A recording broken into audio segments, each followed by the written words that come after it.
الحمد لله وحده والصلاة والسلام على من لا نبي بعده على من لا نبي بعده ولا أمة بعد أمته ولا كتاب بعد كتابه ولا شريعة بعد شريعته أما بعد فأعوذ بالله من الشيطان الرجيم بسم الله الرحمن الرحيم ومن يرغب عن ملة إبراهيم إلا من سفه نفسه صدق الله العظيم. My dear respected ulama, elders, brothers, we begin by praising Almighty Allah subhanahu wa ta'ala, sending salutations upon our beloved Nabi Kareem sallallahu alayhi wa sallam.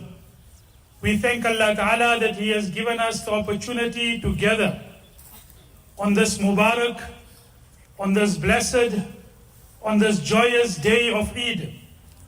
For verily this is a day of joy. For Nabi Kareem sallallahu alayhi wa sallam had said, Inna li kulli qawmin Eid wa hadha Eiduna. Each and every nation has certain days of rejoicing, and these are our days of rejoicing, the Eid al-Fitr and an Eid al-Adha. Obviously, both of them have different origins and different reasons for celebration. And today, amongst the various acts that are carried out on the 10th of Zulhijjah, the most blessed of all the deeds that are carried out on the 10th of Zulhijjah is the Udhiyah and the Qurbani. Therefore, one of our great scholars, Hazrat Shah Waliullah Rahmatullah Alayh, one of our greatest scholars that have come from the Indo-Pak subcontinent, he has made mention that on this day, the day of Eid, we strengthen our relationship with Ibrahim alayhi salatu wasalam. Allah subhanahu wa ta'ala has told us about the millat and the creed of Ibrahim alayhi salatu wasalam. In the verse that I recited before you, Allah ta'ala says, وَمَن يَرْغَبُ عَن مِلَّةِ إِبْرَاهِيمَ إِلَّا مَنْ سَفِهَ نَفْسَهُ. Only those stay away and they turn away from the creed of Ibrahim alayhi salatu wasalam, who are losers, who are foolish people. You and I, as this ummah of Nabi Kareem sallallahu alayhi wasallam, we are indebted to Ibrahim alayhi salatu wasalam. It was Ibrahim alayhi salam who made dua for our beloved Nabi Kareem sallallahu alayhi wasallam. رَبَّنَا وَابْعَثْ فِيهِمْ رَسُولًا مِّنْهُمْ يَتْلُو عَلَيْهِمْ آيَاتِكَ وَيُعَلِّمُهُمُ الْكِتَابَ وَالْحِكْمَةَ وَيُزَكِّيهِمْ. At the height of his spiritual powers, he made dua to Almighty Allah. Oh Allah, send amongst my progeny such a Nabi. And that Nabi came in the manifestation of our beloved Nabi Kareem sallallahu alayhi wasallam. It was Ibrahim alayhi salatu wasalam who gave us the title of Muslimin. Says Allah in the 17th juz of the Holy Quran in Surah Al-Hajj, Huwa sammakumul Muslimin. He called us Muslimins. Here, Muslimin mean the one who submits to the will of Almighty Allah subhanahu wa ta'ala.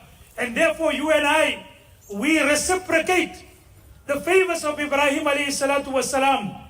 On every salat, there is no salat of ours that is complete until we do not read Durood Ibrahim. Allahumma salli ala Sayyidina Muhammad wa ala ali Sayyidina Muhammad kama sallayta ala Ibrahim wa ala ali Ibrahim. And this aspect of Ibrahim alayhi salatu wasalam today, the greatest aspect is paying homage to his ultimate sacrifice and submission when he set out to sacrifice his one and only son at that time, Hazrat Ismail alayhi salatu wasalam. I'm not going to make mention of the entire incident because I want to spend more time on some of the aspects of sacrifice that is required in today's age and time. But that briefly, let us make mention. Tafsir Mazhari, Qadi Thanaullah Panipati Rahmatullah Ali has written a tafsir, and he has written in this tafsir that Ibrahim alayhi salam first saw the dream that he is sacrificing his son on the 8th of Zulhijjah, the night of the 8th of Zulhijjah. And he started reflecting, what is the meaning of this dream? Therefore, the 8th of Zulhijjah is known in our annals as Yawmut Tarwiyah, the day of reflection. The 8th of Zulhijjah is known as the day of reflection. He saw the same dream on the night of the 9th of Dhul Hijjah. And then he recognized that this is what Allah wants from me. Allah wants me to sacrifice my son as a submission to Allah. And therefore this day is known as Yawm Arafah. Arafah means recognition of Allah. Recognition of the command of Allah. He recognized that this is the command of Allah Ta'ala. Therefore it came to be known as Yawm Arafah. And then he saw the same dream on the night of the 10th of Dhul Hijjah. And that day he carried out this act, and he went out to carry out this act with the intention of completing it. And therefore that day is known as Yawmun Nahar, the day of sacrifice. And of course, you know, one of the things that we always ask, who will ever be able to sacrifice his son? Who goes out and to slaughter his son? But it was because of the command of Almighty Allah. It was because of him showing submission to Allah subhanahu wa ta'ala. And I want you to reflect that when Allah subhanahu wa ta'ala makes mention of this deed, and Allah ta'ala makes mention of it, what word Allah subhanahu wa ta'ala uses in the Holy Quran? And Allah ta'ala says, فَلَمَّا أَسْلَمَا. Before I come to that, let me say, we must not also forget the aspect of the family of Ibrahim alayhi salatu wasalam in this whole particular act of submission. If Ismail alayhi salatu wasalam was not cooperative, and he did not cooperate, it would have been very difficult for Ibrahim alayhi salatu wasalam to carry out, or at least go out into the aspect of trying to carry out, because he had sincere intention of carrying it out. And he told unto his son, Ya bunayya, inni ara fil manam, anni adbahuka. Oh my son, I am seeing in a dream that I am slaughtering you. Fanzur madha tara. Tell me, what is your opinion? He was also, after all, the son of such a great Khalil.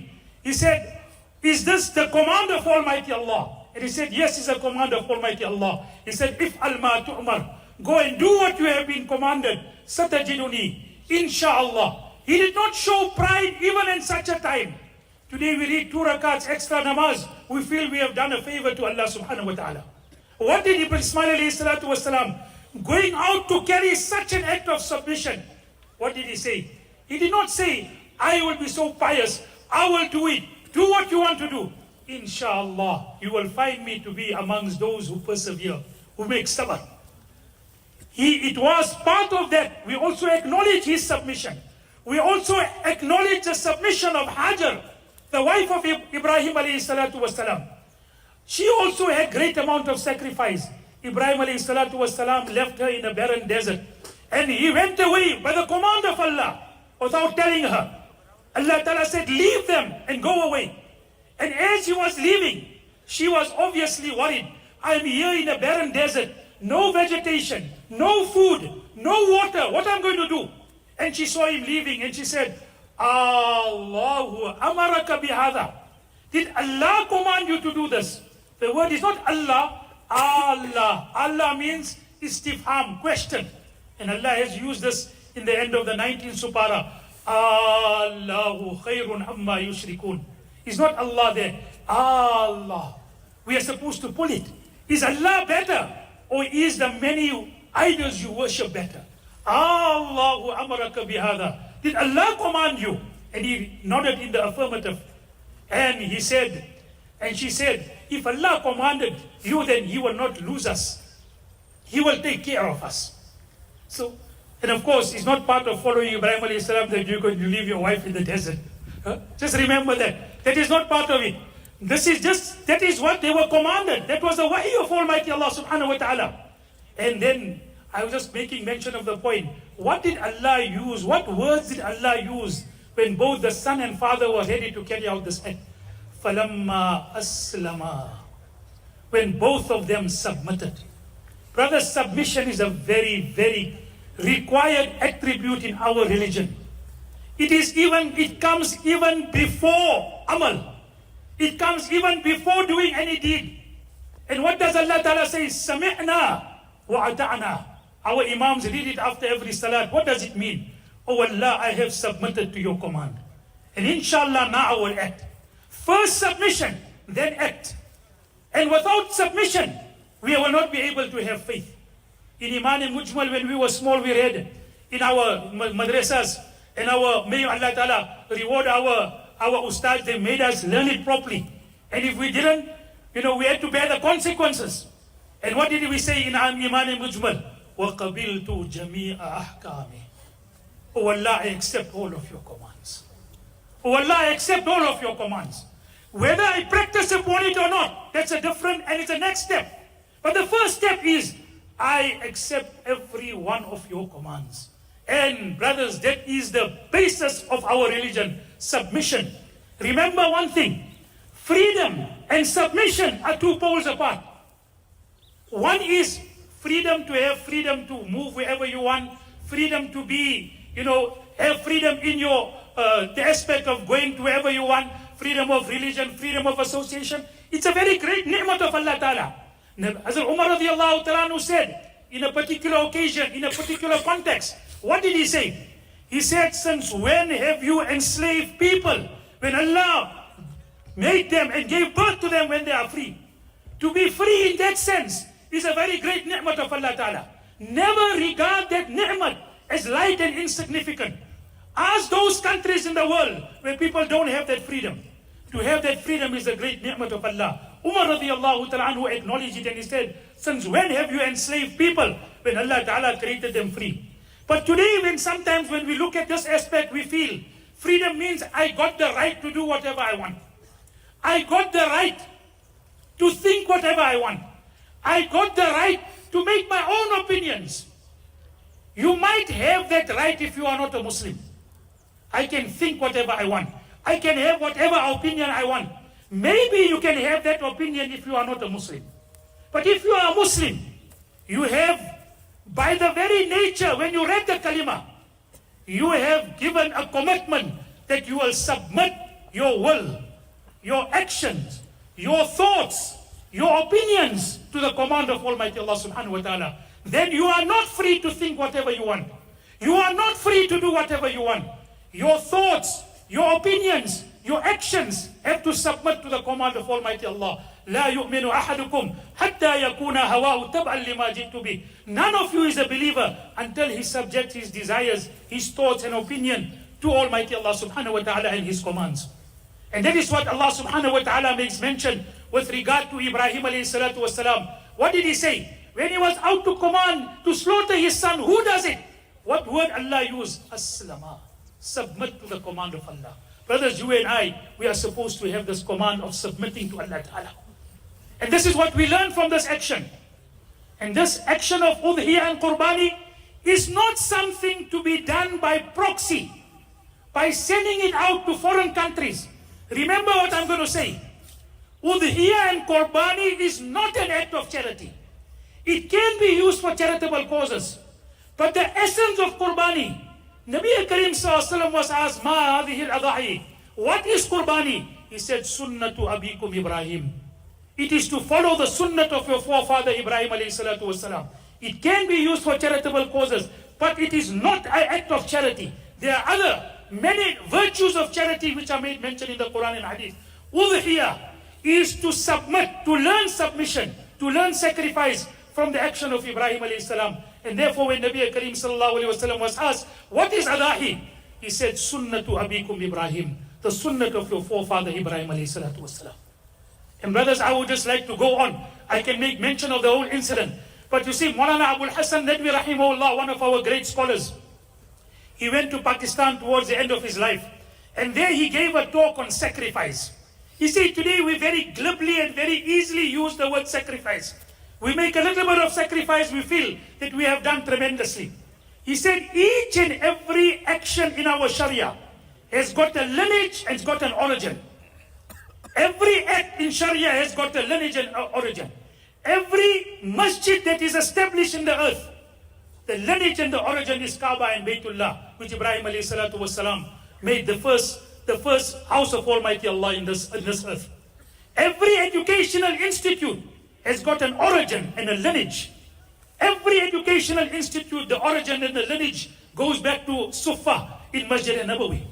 And sacrifice, the origin and the lineage of it goes to Ibrahim alayhi salatu wasalam, sacrifice, the original and the ultimate sacrifice. And then he said, in today's time, it is not commanded and it is not required, and it is not permissible for you to go and slaughter your son. If anyone goes and tell his son that I saw a dream that I am slaughtering you, it is haram for him to carry it out. It is not required from you today, in today's time, to go and sacrifice your son. So Muhammad Hassan Nadwi rahimahullah said, there are 3 types of sacrifices that are required in today's time. Compared and given the climate and the environment that you and I are living in. And he makes mention of it.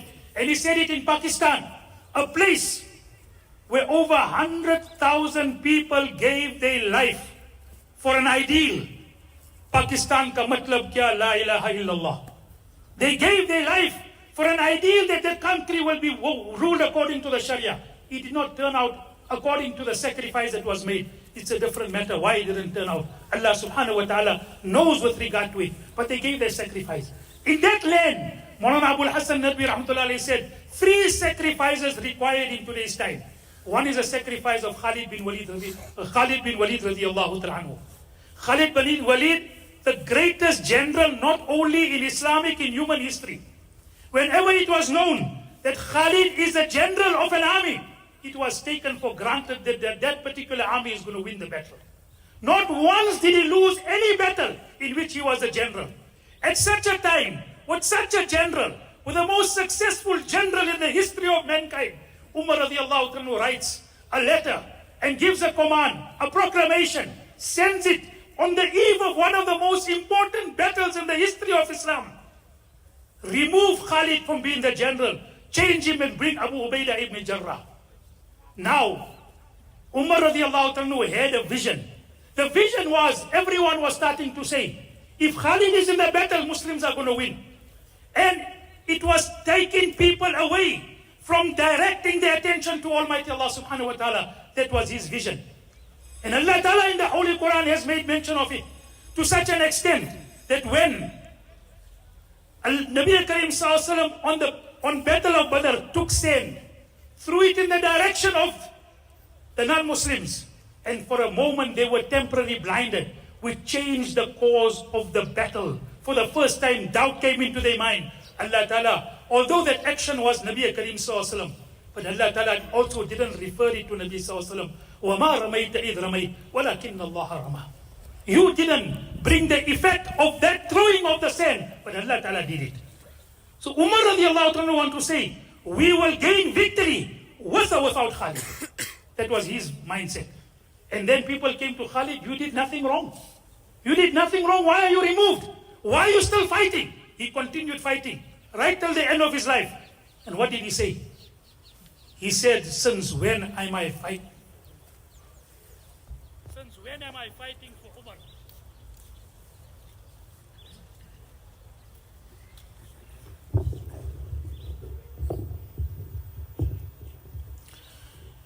He said, since when am I fighting for Umar? I am fighting for Allah. Brothers, that is one of the sacrifices required in today's time. To do everything for the sake of Almighty Allah subhanahu wa ta'ala. Hazrat Maulana Abul Hassan Nadwi rahimahullah makes mention, and he said, today we have organizations, we have jamaats, we need it for the proper running of our affairs in the community. But he says, remember, the organizations and the jamaats and the personalities are there to serve the collective, to serve the creed. It's not the other way around. The organizations, the jamaats and personalities can be sacrificed for the sake of the cause, for the sake of the millet and the creed. And it cannot be the other way around. The religion and the collective cannot be sacrificed for the jamaat, for organizations and personalities. So the first lesson and sacrifice we require today is to do something solely for the sake of Allah. My dear respected elders and brothers, there is no limit to what a person can do when he doesn't worry who gets the credit. The second type of sacrifice that is required in today, which Maulana Abul Hassan Nadwi rahimahullah has identified, is the sacrifice of Hazrat Hassan radiallahu ta'ala anhu. Hazrat Hassan radiallahu ta'ala anhu, after his father was martyred, and he was told that he is going to be the Khalifa and part of his Khilafat ended of the Khilafat Rashida. At that time, Hazrat Hassan radiallahu ta'ala anhu entered into a peace agreement with Muawiyah. he relinquished his right to Khilafat. He relinquished his right to Khilafat. And such a time when the emotional support of the Ummah was with him. Because after the martyrdom of his father, more and more emotional support came with him. The moral authority was with him. The moral authority was with him. The moral rightness was with him. The moral and the emotions of people with him. In such a time, Hazrat Hassan radiallahu ta'ala signs a peace agreement and giving rise and manifestation to what Nabi Karim sallallahu alaihi wasallam, one day on the minbar of Nabi Karim sallallahu alaihi wasallam, Abu Bakr radiallahu ta'ala reports, Hazrat Hassan was with Nabi Karim sallallahu alaihi wasallam, and Nabi Karim sallallahu alaihi wasallam said, Inni hada Sayyid. This grandson of mine is a leader. He is a leader. Because of him, Allah will bring the ummah together. Because of him, Allah will bring the ummah together. And Hassan radiallahu ta'ala, when the moral authority, when the emotions of people with him, he signed an agreement. Someone told him, you are a sellout. And I'm not going to use the sellout in any particular reference of nowadays political situation. They told him, you are a sellout. And what did he say? Hazrat Hassan radiallahu ta'ala said, shame is better than flame. To be accused of being a sellout is better than having the blood of the Muslims on my hand. And of course we know, in the time of Hazrat Ali radiallahu ta'ala, Sahaba they confronted one another, and so many of them were killed. So many of them were martyred. And someone had so truly said, the greatest tragedy in history is not when truth confronts falsehood. That is going to happen. And if truth confronts falsehood and the people of truth die, they are martyrs. The greatest tragedy in history is not when truth confronts falsehood. That has and will continue happening. The greatest tragedy in history is when truth confronts truth. The greatest tragedy in history is when truth confronts truth. And that is what happened. And Hassan radiallahu ta'ala could not see it.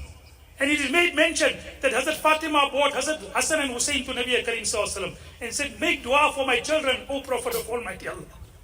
Nabi sallallahu alaihi wasallam made dua for them. And he said an amazing thing. He said, I made dua to Almighty Allah to give Hassan my dignity and leadership. And I made dua that Allah Ta'ala grants Hussein radiallahu ta'ala my generosity and my courage. Hussein also adopted a path. Hassan also adopted a path. And both of them were correct in their respective times. The path of Hassan radiallahu ta'ala, Maulana Abul Hassan identified as one of the sacrifices required. What did he say? He said, for the sake of my khilafat, I don't want even the blood of one person so that I can become the Khalifa. He said, what will happen to me if I assume khilafat on the blood of Muslims? And Allah Ta'ala will question me, and the blood of Muslims will come and say, why was my blood spilled? Brothers, today I don't need to give an elaboration with regard to what is happening in the Muslim Ummah with regard to disunity. This is one of the sacrifices required, the sacrifice of Hassan radiallahu ta'ala to put the unity, the peace, the love of the Muslim Ummah in the forefront. That is a second sacrifice which Hazrat Maulana Abul Hassan Nadwi rahimullah in his talk in Pakistan had identified. I would have loved to have, given more elaboration with regard to it, but I don't have the time. The third and the last one with regard to what type of sacrifice that is required, it is a sacrifice of Umar bin Abdul Aziz rahmatullah alayhi. Umar bin Abdul Aziz rahmatullah alayhi became the Khalifa. Long story how he became the Khalifa. When he became the Khalifa, before that he was a governor of Medina. They said when he became the governor of Medina from where he was staying, his goods came to Medina on the back of 40 camels. He used to wear clothes. That one clothes was equivalent to 400 dirhams. 400 dirhams. And that also you say, it is not fine enough. It is not good enough. Can't you get something that is more expensive for me? Then he was made the Khalifa. And his whole life changed. And how someone had said so beautifully, sometimes the potential of a person needs a moment of truth to blossom. And that it was with Umar bin Abdul Aziz rahmatullah alayhi. Thereafter, someone one day brought him a cloth of 14 dirhams. And he said, it is too expensive for me. Go and change it for something that is even less than that. His simplicity that he had at the time when he was a Khalifa was something that never mind other rulers, even saints could not match. He returned all the rightful. He gave everyone their rightful rights. He restored justice. He brought justice. Whatever anyone had been treated unjustly, he gave them back whatever was supposed to be theirs. He used to cry out of the fear of Almighty Allah. He had such great degree of sacrifice even while he was a Khalifa. One day, he saw his daughters. They were covering their mouths while they were speaking to him. And he said, "Oh, my daughters, why are you doing this?" They said, "Oh, our father, there was nothing in the house to eat. There was only some onions. We had those onions. And there is a smell emanating from our mouths. Therefore, we are covering our mouths." And he said, "Oh, my daughters, I could have also given you a sumptuous meal, the way the previous Khalifas did. But I'm afraid of Jahannam. What am I going to reply to Almighty Allah?"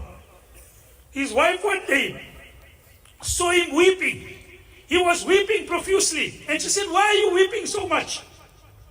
And he said, "There are so many people who are poor, who are in poverty.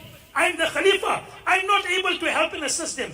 There are so many people requiring justice. I'm the Khalifa. I'm not able to come to their assistance to give them justice. So many people who have been wrong. I have not been able to do what I'm supposed to do. And that is the reason why I'm crying."